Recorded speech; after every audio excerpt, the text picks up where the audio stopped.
Buenas tardes.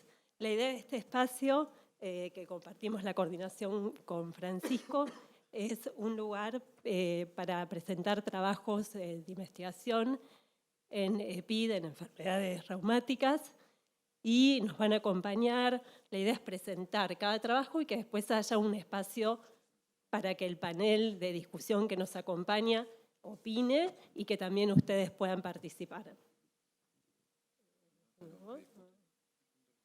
Bueno, nos acompaña el doctor Diudé en la mesa de discusión, la doctora Gabriela Tabac, que ahora vuelve al baño, ya está viniendo, que es médica neumonóloga del Hospital Cetrángulo, el doctor Sebastián Lamari, que es médico neumonólogo del Hospital Rivadavia y director de la carrera de especialista de medicina interna de la sede del Hospital Rivadavia de la UBA, la doctora Silvia Papacidero, que es médica reumatóloga de planta del Hospital Tornú, y la doctora Natalia Zamora, que es del staff del IREP y coordinadora del grupo de guías de práctica clínica de la Sociedad Argentina de Reumatología.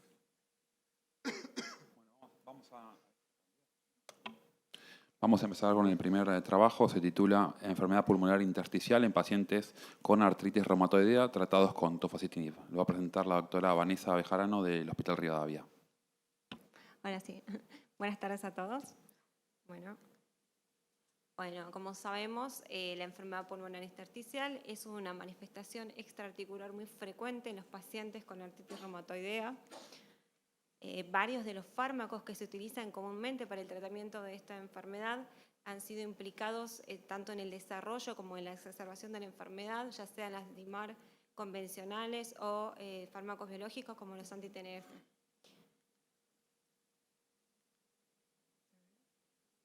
Bueno, con respecto al tofacitinib, hay resultados de análisis de los estudios post-hoc pivotales y de extensión que han reportado una tasa de incidencia de enfermedad pulmonar intersticial numéricamente inferior en el grupo que recibió tofacitinib versus aquellos pacientes que recibieron placebo.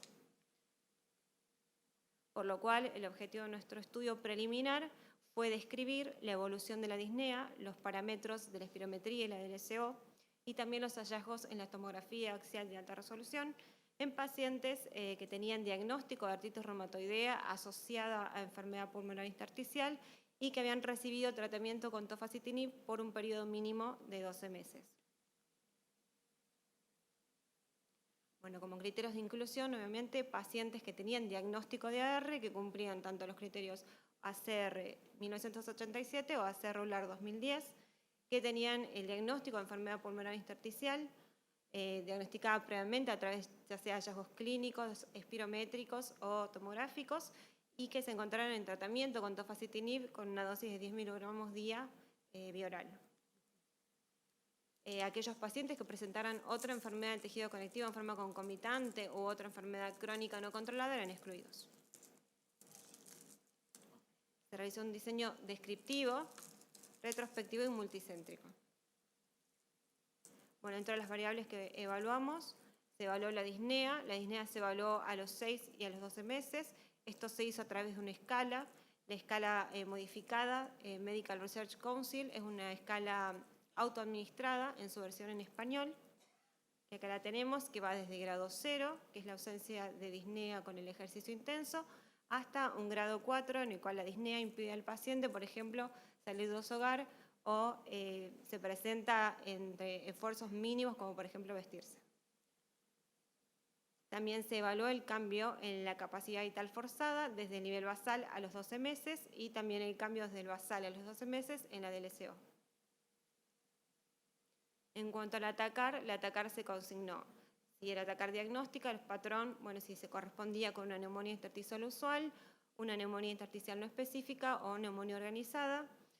Y en el caso de que el atacar basal no fuese diagnóstica, se registraban las siguientes variables: opacidad en vidrio esmerilado, la presencia de patrón reticular, de bronquiectasias, de fibrosis retráctil, de distorsión arquitectural o de panalización.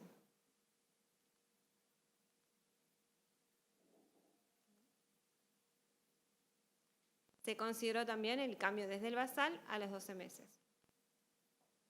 En cuanto al análisis estadístico, se realizó estadística descriptiva. Las variables continuas se definieron como medio desvío estándar o mediana y rango intercuartilo según distribución, y las categóricas se expresaron como porcentajes.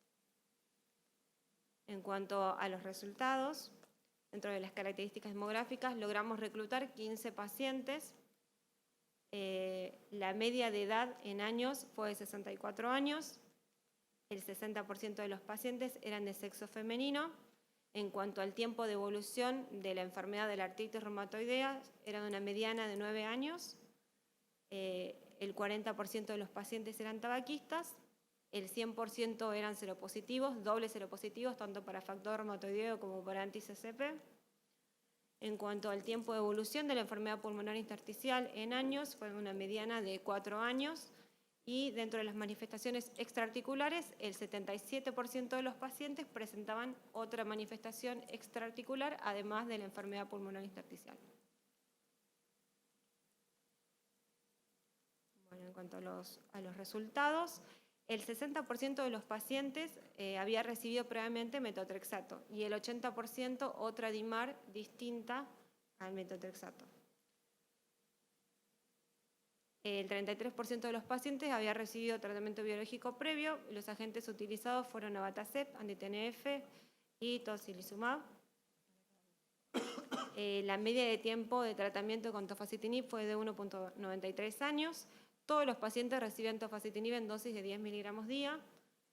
Y en cuanto al tratamiento, 47% recibían tofacitinib en monoterapia y un 53% combinado. Dentro de las drogas combinadas, leflunomida, 2 pacientes, sulfasalcina, 3 pacientes e hidroxicloroquina, 3 pacientes.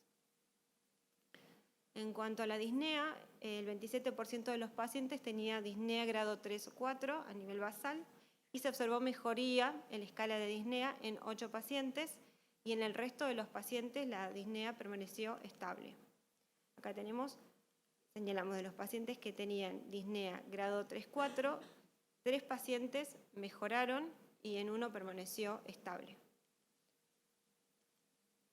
En cuanto a la capacidad vital forzada y la DLCO, 5 pacientes tenían una capacidad vital forzada menor al 80% y a los 12 meses 4 de estos 5 pacientes alcanzaron una capacidad vital forzada mayor al 80%. En cuanto a la DLCO, la media de DLCO a nivel basal fue de 45,6 y se observó una mejoría de un 30% a los 12 meses en 4 pacientes. En cuanto al atacar, estos son los patrones que registramos a nivel basal. Un 40% tenía un patrón de NINE, un 34% de UIP, un 13% de neumonía organizada y un 13% no tenía un atacar diagnóstico. No contamos con la atacar de 12 meses de todos los pacientes, pero en ninguno de los que tenían atacar a los 12 meses se observó progresión o empeoramiento de la misma.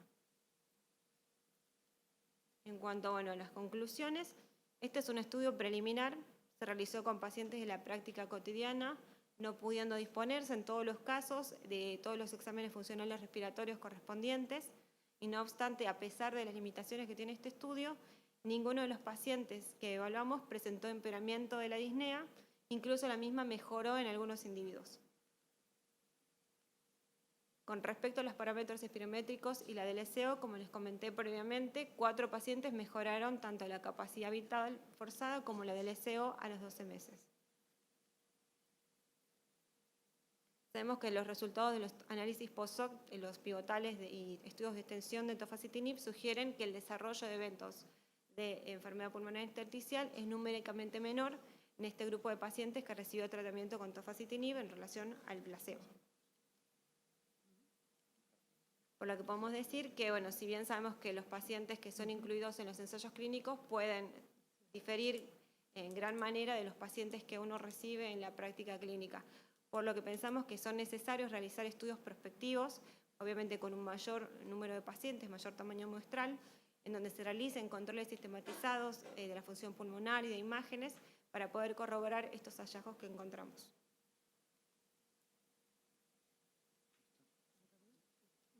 Bueno, en cuanto a tofacitinib, hay, como les comentaron en la mañana anteriormente, Se publicó en el ACR en el año 2018 un estudio donde se vio en estos análisis que la incidencia de enfermedad pulmonar intersticial era numéricamente menor en los pacientes con TOFA versus los que habían recibido placebo. Hay algo de evidencia a nivel preclínico en estudios en ratones donde se ha observado que la administración de tofacitinib atenúa la infiltración, la progresión, digamos, de la infiltración pulmonar a través de promover una expansión en las células supresoras derivadas mieloides. Esto ya se había visto anteriormente en el compromiso articular. Y también hay algunos estudios en dermatomiositis y enfermedad pulmonar intersticial en donde fueron tratados con éxito. Se vio mejoría en la enfermedad pulmonar intersticial. Nosotros actualmente estamos reclutando más pacientes, tratando de incorporar más pacientes para sumar experiencia sobre esto. Así que dejamos nuestro contacto a los que tengan pacientes que están recibiendo tofacitinib y que les interese participar. Bueno, tiene mi contacto y la doctora Tamborenea. Y bueno, muchísimas gracias. Bueno, no sé si del panel hay una pregunta o comentario. Sí, acá nos preguntábamos con Natalia, nos llamó la atención por qué ninguno estaba combinación con metotrexate, con tofacitinib. Habías dicho que habían recibido metotrexate previo, ¿por qué se les suspendió y por qué ninguno de los pacientes quedó con esa combinación? No tenemos esa información. La verdad que no te sabría decir. Yo te hago otra pregunta. Si bien son poquitos pacientes como para analizar Claro. los que mejoraron versus los que permanecieron estables o no mejoraron, ¿tenés alguna idea de las características basales que tenían los que mejoraron? O sea, Sí, en cuanto a la los que- actividad de la enfermedad de la R, en cuanto a la... Sí, o a lo tenían funcional. enfermedad activa. Eran 3 mujeres y un varón. Todos eran, bueno, doble seropositivos. La media de enfermedad de AR era más o menos entre 2 y 9 años, digamos, y el rango de enfermedad pulmonar intersticial iba entre 3 y 7 años en todos esos pacientes. Todos habían recibido metotrexato previamente, pero ninguno había recibido tratamiento biológico. Tengo una pregunta. ¿Qué efectos adversos tuvieron con la droga? En este general. caso. Efectos adversos, digamos, Con el de... tofacitinib. No tenemos registrado ese dato porque era solamente ver aquellos que habían mejorado o que se mantenían estables. No vimos, por ejemplo, en el caso de la disnea, que ningún paciente empeorara ni tampoco empeorara el funcional. Pero dentro de los otros, sí se sabe, por ejemplo, hay estudios publicados que en la población asiática se vio, digamos, estudió con todos los JAK, cuánto tiempo desde la administración de la medicación en el tiempo tardan en presentar enfermedad pulmonar intersticial, por ejemplo. Y se vio que el caso del tofacitinib era intermedio, no eran dentro de los JAK los que más frecuentemente y tempranamente presentan.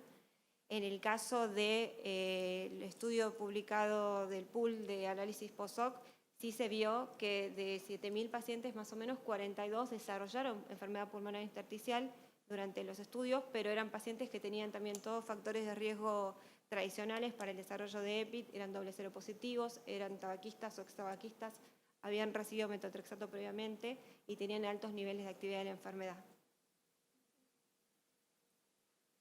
Felicitaciones. Tengo 2 preguntas. La primera es, ¿cuál era el patrón de los pacientes que se mejoraron? Tenían 3 UIP y 1 UNINE. Ok. Y la segunda pregunta es, ¿cómo identifico una relación entre la respuesta pulmonar y la respuesta articular o no? Mejor Nosotros- dicho, había pacientes que no respondían desde un punto de vista articular. Claro, en general eran pacientes que tenían enfermedad de larga data, como el tofacitin no está indicado, pero tampoco contraindicado para enfermedad pulmonar, eran pacientes que venían con alta actividad articular y que bueno, ya no quedaban, digamos, muchas opciones de tratamiento y que se inició el tratamiento con el tofa. De los pacientes que mejoraron sí tenían alta actividad al inicio, pero no todos.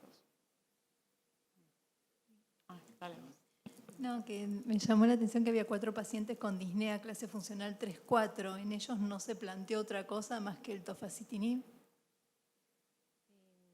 No tengo esa información porque Me llama la atención. ¿Qué alternativa hubiera planteado? Y lo hubiese consultado con el neumonólogo, porque un paciente con disnea clase funcional 4 Me parece Claro, algo sí, grave. Sí, no sé si lo debe haber evaluado, no lo conocí, me imagino. No sé. Una pregunta así, Laura Alberti.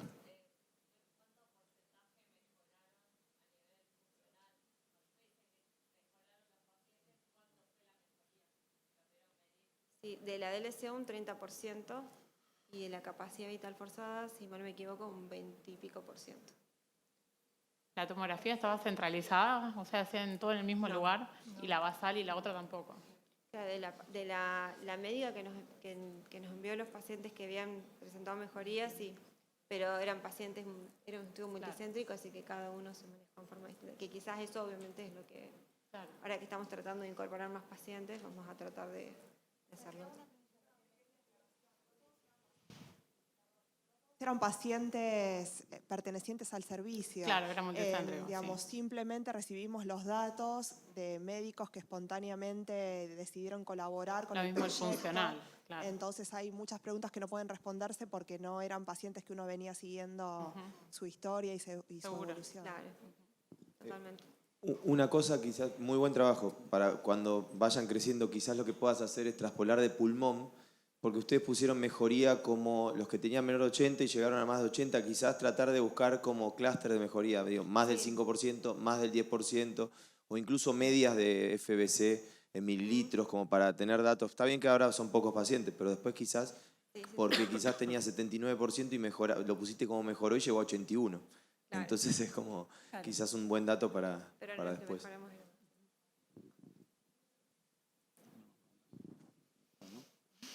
Bueno, listo, muchas gracias.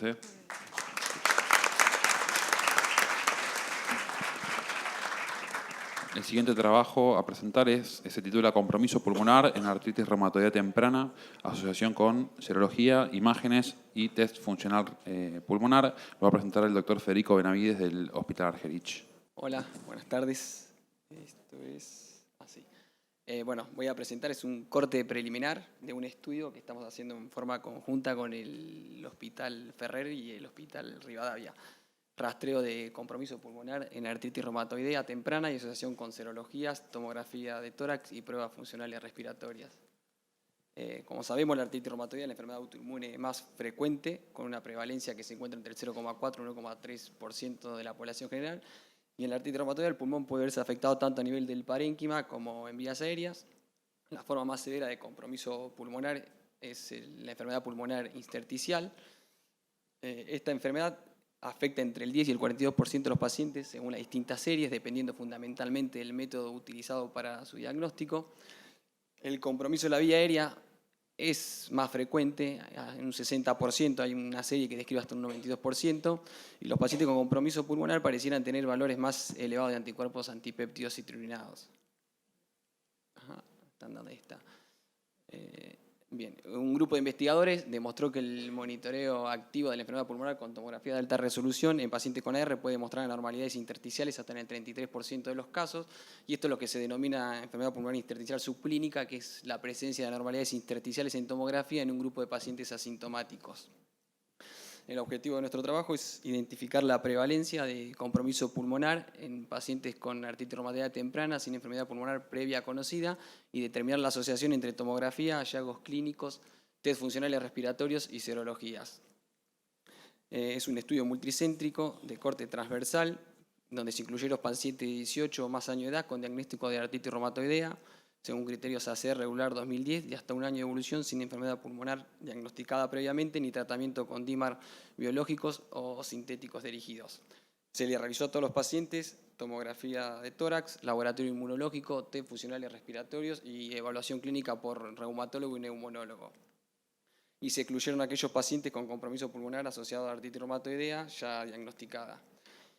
Bueno, los resultados: se evaluaron 74 pacientes, 37 de ellos presentaban exposición al tabaco y 17 pacientes refirieron enfermedad respiratoria previa. Estos eran pacientes que eran 10 asmáticos, 4 con tuberculosis tratada con tratamiento completo, 2 neumonías que se trataron en forma ambulatoria y un paciente que había referido una patología diafragmática. Las características clínicas de los pacientes: el 85,1% de los pacientes era de sexo femenino, la edad media de 47 años, 88,5% de los pacientes presentaron anticuerpos péptidocitrulinados positivos. Al momento de enrolarse estaban usando metotrexate el 57,5% de los pacientes y leflunomida el 8,2% de los pacientes. La media del DAS28 del 4,61, la media de SEDAI de 19,4 y un HQ la media de 1,25. Cuando se les realizó la tomografía presentaron compromiso pulmonar 52 pacientes. 9% de los pacientes tenían un compromiso de intersticiopatía, 10% enfisema y el 70% compromiso de la vía aérea. Entre los hallazgos considerados intersticiales se identificaron 2 pacientes con patente de neumonía intersticial usual, uno con un patrón reticular sin panalización, un paciente con anormalidades intersticiales septales, uno con neumonía organizante y un paciente con quistes compatible con neumonía intersticial linfoidea. Al examen físico, 13,5% de los pacientes tenían un examen físico patológico. Estos pacientes solo es de la parte respiratoria, la auscultación, que eran pacientes que presentaron crepitantes, sibilancias o roncus. En cuanto a los test funcionales respiratorios, las alteraciones más frecuentes se vieron en la capacidad vital forzada, en un 10% de los pacientes que tuvieron una capacidad vital forzada menor al 80%, y en la difusión del monóxido de carbono, que el 16% de los pacientes tuvieron una difusión de monóxido menor al 80%. No hallamos diferencia entre los valores de la media de DAS28 entre los pacientes con y sin compromiso pulmonar por tomografía. La prevalencia de anticuerpos péptidos citrulinados no fue mayor en los pacientes con tomografía patológica. La capacidad vital disminuida fue más frecuente en los pacientes con hallazgos patológicos en la tomografía, aunque la P no fue significativa. Bien. La presencia de hallazgos positivos al examen físico, ocultación patológica, clave digital o al interrogatorio, la disnea igual o mayor a grado 2 o la tos crónica se asoció con mayor prevalencia de compromiso en la tomografía en forma significativa, con una P de 0,003. La media de eritrosedimentación fue mayor en los pacientes con tomografía normal. Y otros hallazgos asociados de forma significativa a la presencia de alteraciones en la tomografía fue la edad, donde los pacientes del grupo de mayor edad presentó más compromiso por tomografía, con una P de 0,08. Como conclusión, este estudio mostró una alta prevalencia de compromiso pulmonar por tomografía en pacientes con artritis reumatoidea de menos de un año de evolución que no reportaban enfermedad pulmonar previa, a expensa principalmente del compromiso de la vía aérea. El compromiso en tomografía se asoció con datos positivos al interrogatorio y al examen físico, lo cual destaca la importancia del examen clínico respiratorio en estos pacientes. Y la alta frecuencia de afectación pulmonar en estadios precoces de la enfermedad plantea el interrogante sobre si la presencia de esta es causa o consecuencia de la artritis, aunque bueno, hacen falta más estudios para abordar esta hipótesis. Y ahí sí termino. Bueno, muchas gracias, Federico. Bueno, ¿alguna pregunta del panel? Muy interesante. Felicitaciones. Tengo un comentario, una pregunta. Sí. La prevalencia del sexo femenino es muy alto, ¿no? ¿Qué le parece? No es lo que uno espera en EPID con AR, ¿no? No, pero bueno, es más frecuente en el sexo femenino, sí, pero... En AR, pero sí. Aquí no.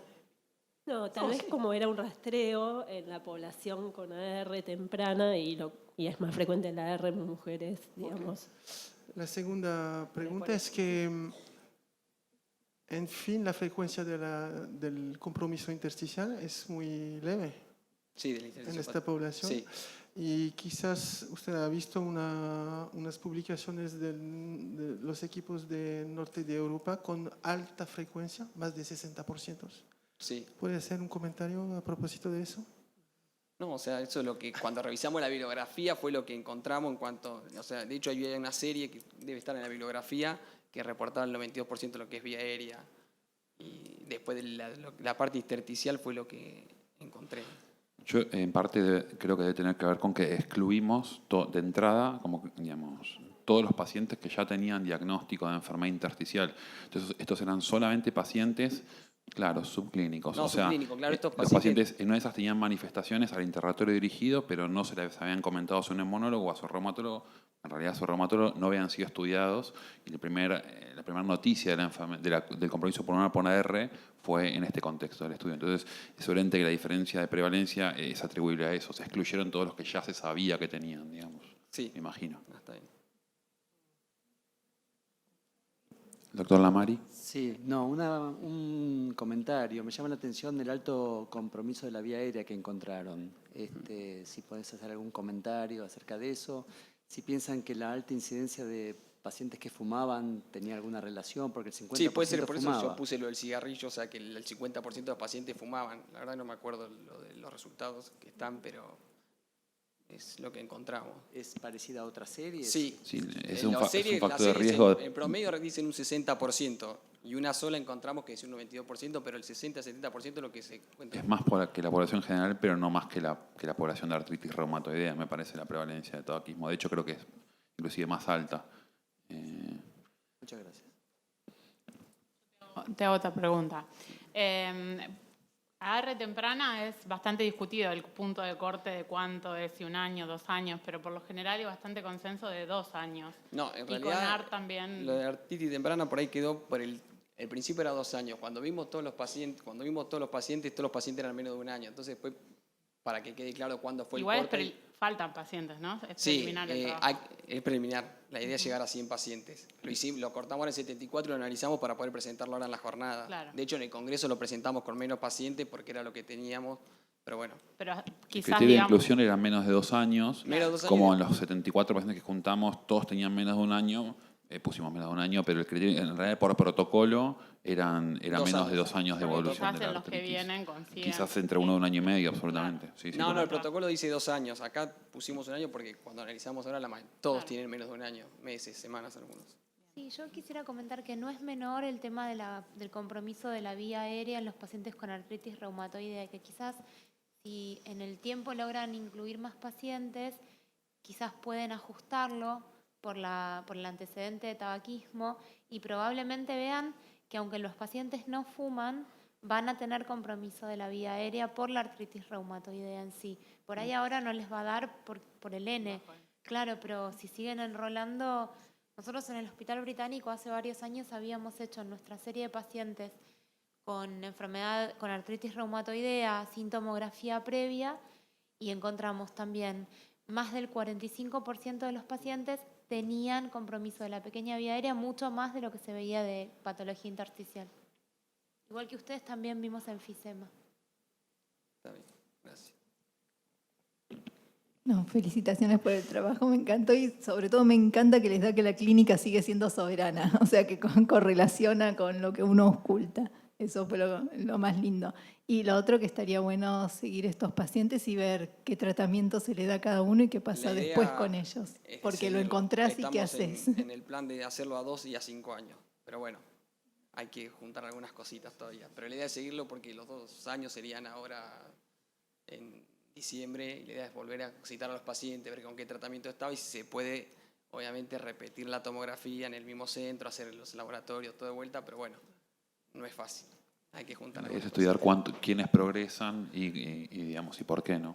Y estaban sin tratamiento para la R todavía, cuando lo... Claro, ahí, Y empezaban eso, con en la el momento del inclusión, enlace, los que con tenían la- tratamiento era el 60 y pico %.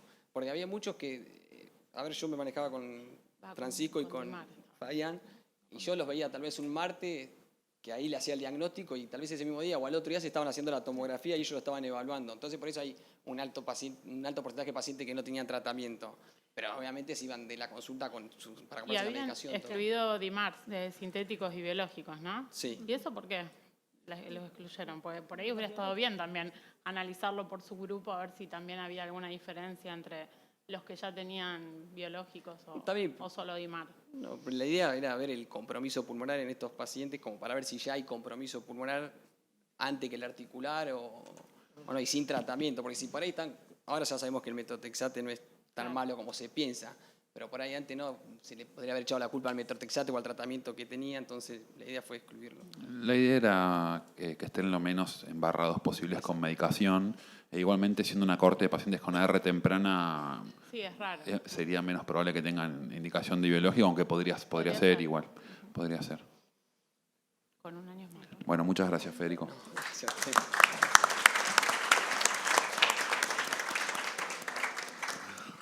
El siguiente trabajo se titula Rol de la capilaroscopía del lecho unguial en el diagnóstico de enfermedad pulmonar intersticial. Lo va a presentar el doctor Felipe Reyes, que es neumólogo del Hospital Clínico de la Universidad de Chile. Hola, buenas. Quería hacer un comentario antes porque me pareció muy interesante el trabajo que presentaron previamente.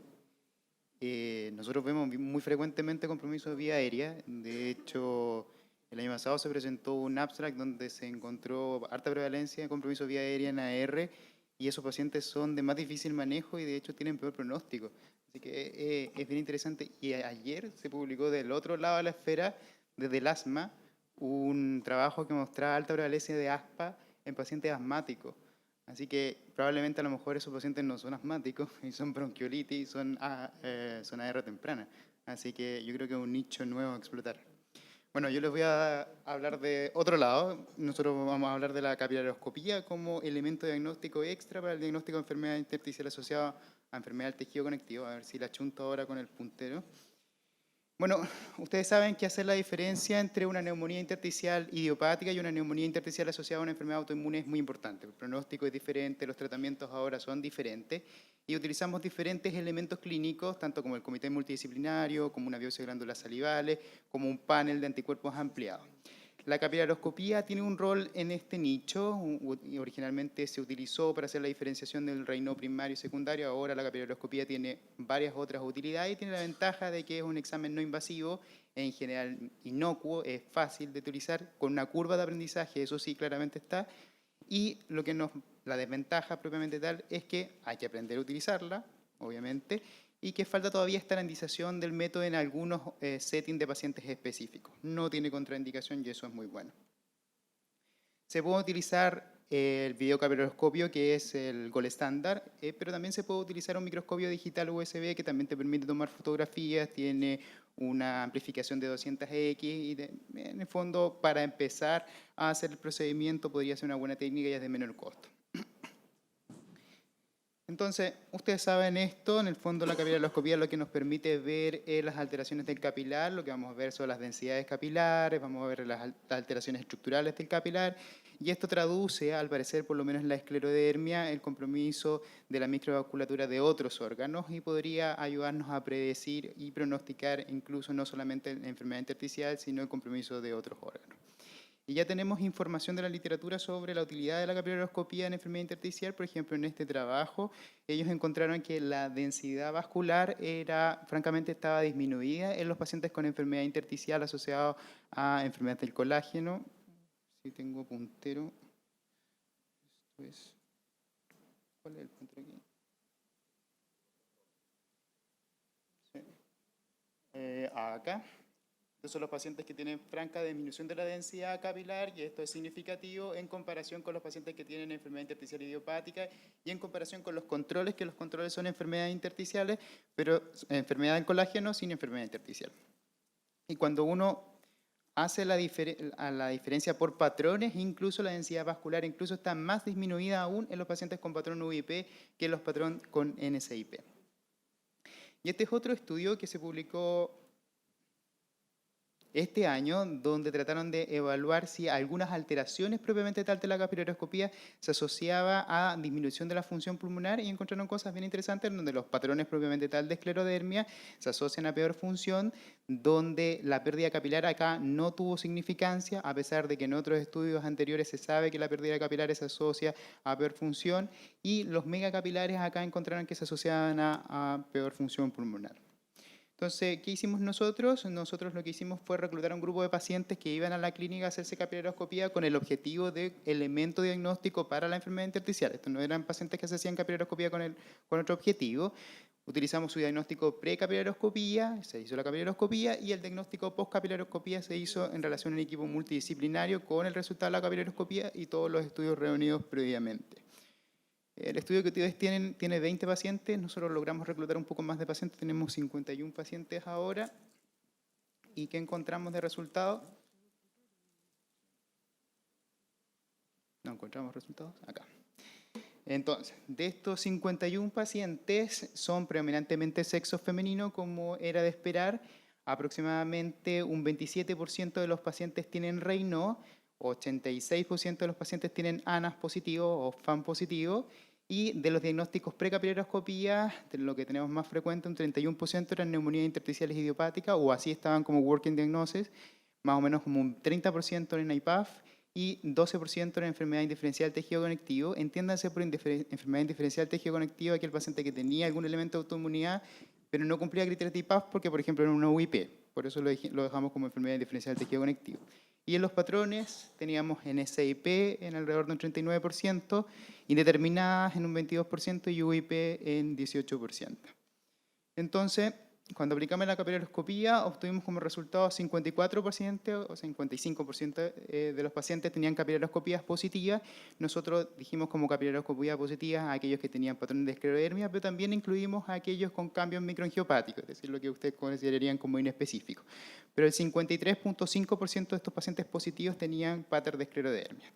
Y de las cosas interesantes a encontrar, encontramos que principalmente las ectasias, las hemorragias, los megacapilares y las densidades capilares disminuidas, con capilares menos de 7, era lo más frecuente que encontramos. Cuando hicimos la comparación entre el grupo de los pacientes con capilaroscopía positiva y negativa, la verdad que lo único que encontramos significativo fue el Raynaud. El grupo de pacientes con capilaroscopía positiva tenía más Raynaud, obviamente 46%, y úlceras digitales con respecto a los que tenían capilaroscopía negativa. Y cuando tratamos de evaluar por función pulmonar, no encontramos diferencia de función pulmonar con capilaroscopía positiva y negativa al inicio, en realidad porque los N de función no eran mucho.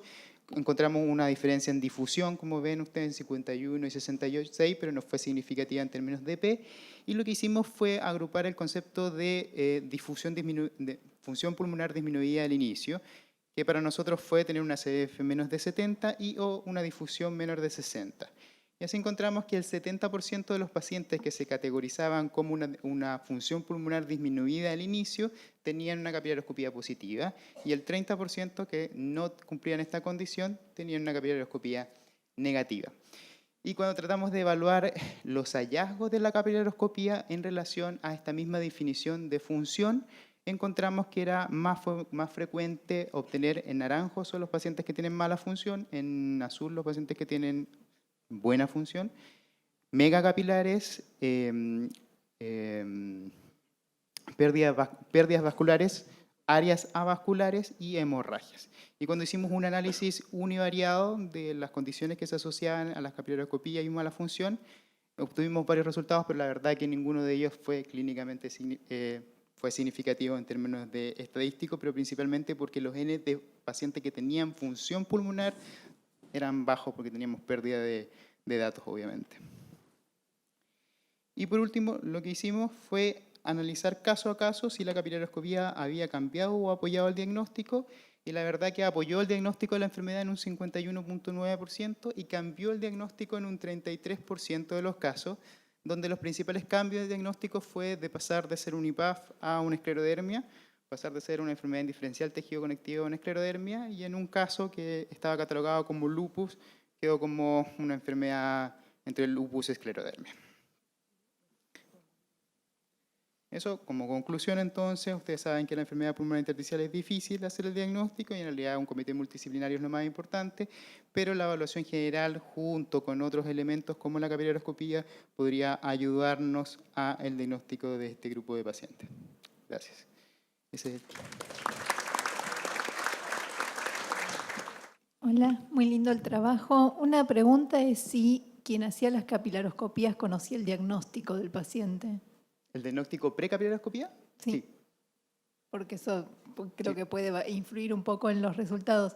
Y otro, que en algunos de los trabajos que mostraste excluyeron pacientes con diabetes, hipertensión y que tomaban drogas vasoactivas porque eso ellos consideraban que influía en el patrón de la capilaroscopía o en los hallazgos. No sé si ustedes consideraron eso o los pueden analizar como algo aparte. Nosotros teníamos pacientes con diabetes, sí, nosotros no los excluimos. Yo tengo otra pregunta.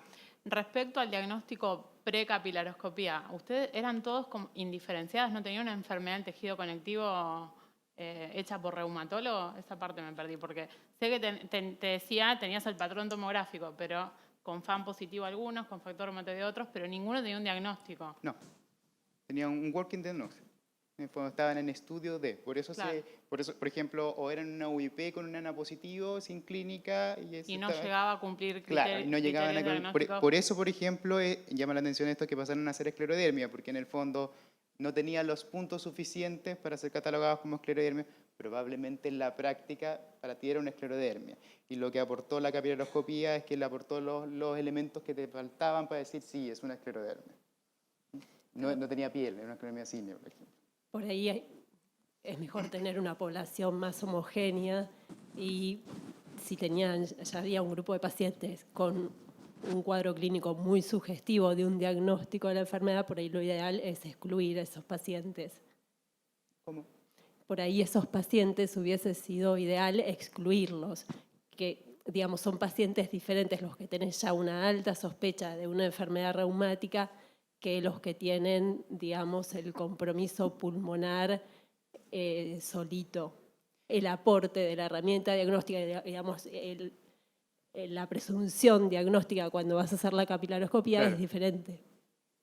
Sí, pero la verdad es que en el fondo la capilaroscopía es un elemento diagnóstico más. En el fondo no debemos olvidar que el diagnóstico definitivo y la trampa del trabajo en realidad es que el diagnóstico final se hace con un comité multidisciplinario. En el fondo la capilaroscopía aporta el grano más, en realidad. Sí, hola. Hola. Recién cuando mostraste los resultados, muy interesante tu trabajo y la verdad está muy bueno. Filip me decía que probablemente aquellos pacientes, los que tienen capilaroscopía positiva, hay que ver la DLCO. Y sí, cuando vino la DLCO, si bien no era Sí. estadísticamente significativo y debe tener que ver con el De N, acuerdo contigo. sí los pacientes que tenían la capilaroscopía positiva tenían peores valores de difusión. Y quizás, no sé, pensando en que pudiera ser como una ventana hacia lo que ocurre en el lecho vascular pulmonar, lo que está pasando en el lecho vascular externo de los dedos, como para uno empezar a trabajar Totalmente de eso. acuerdo contigo, yo también creo lo mismo. También creo eso, que la capilaroscopía nos podría servir en eso. Creo que eso sí nos orienta, que probablemente las difusiones tempranamente disminuidas sí se asocian probablemente a una disminución de los capilares, una disminución de la densidad capilar, a zonas más avasculares. Sí. Yo te iba a hacer el mismo comentario y antes te iba a preguntar si tienen descartado hipertensión pulmonar los pacientes. Pues eso podría explicar también la difusión baja. De todos nuestros pacientes, de estos 51 pacientes, creo que 4 pacientes tienen hipertensión pulmonar diagnosticada. Porque, por lo que vi, tenían valores de capacidad vital muy similares, los que tienen capilaroscopía positiva y negativa, pero la diferencia estaba en la difusión. En la Entonces, difusión. si no tiene hipertensión pulmonar, la hipótesis del daño microvascular a nivel pulmonar, similar a lo que pasa en el lecho unguial, es una muy buena hipótesis de estudio. Sí. Hola. ¿Sí te puedo hacer una pregunta? Acá. Sí. Claro. No escuché si lo dijiste. Rodnan no lo hicieron. No. Te falta Rodnan, porque yo te diría que la mayoría son esclerodermias. Claro. Porque si yo sumo Raynaud, 2 puntos, criterios ACR regular 2013, ¿no? Raynaud, úlceras digitales, enfermedad intersticial, dijiste que hay 4 hipertensiones pulmonares y no tenemos Rodnan, yo te diría son todas esclerodermias. ¿Puede ser o no? Son esclerodermias. Terminaron siendo esclerodermias. No, porque el título del trabajo era fibrosis pulmonar y capilaroscopía. No sé si soy claro. Claro, pero es que lo que pasa es que el abordaje es diferente. El abordaje está haciendo desde un consultorio de capilaroscopía donde se derivan pacientes para estudio de una enfermedad intersticial. Ese es el abordaje. Pero no lo vio un reumatólogo antes. No todos. Es una clínica de capilaroscopía. Te derivan un paciente para estudio de una enfermedad intersticial, como un elemento extra. Porque quizás la evaluación clínica, que es lo que está diciendo, te hubiera hecho el diagnóstico de la esclerodermia antes de hacer la capilaroscopía. Claro, sí, completamente de acuerdo. No, de todas maneras, a ver, de acuerdo a lo que comentaste, ¿no es cierto? Un porcentaje alto de estos pacientes tenían diagnóstico de IPAF y otros menos de enfermedad indiferenciada del tejido conectivo. Sí. ¿Qué porcentaje de pacientes no tenían ninguno de estos 2 diagnósticos?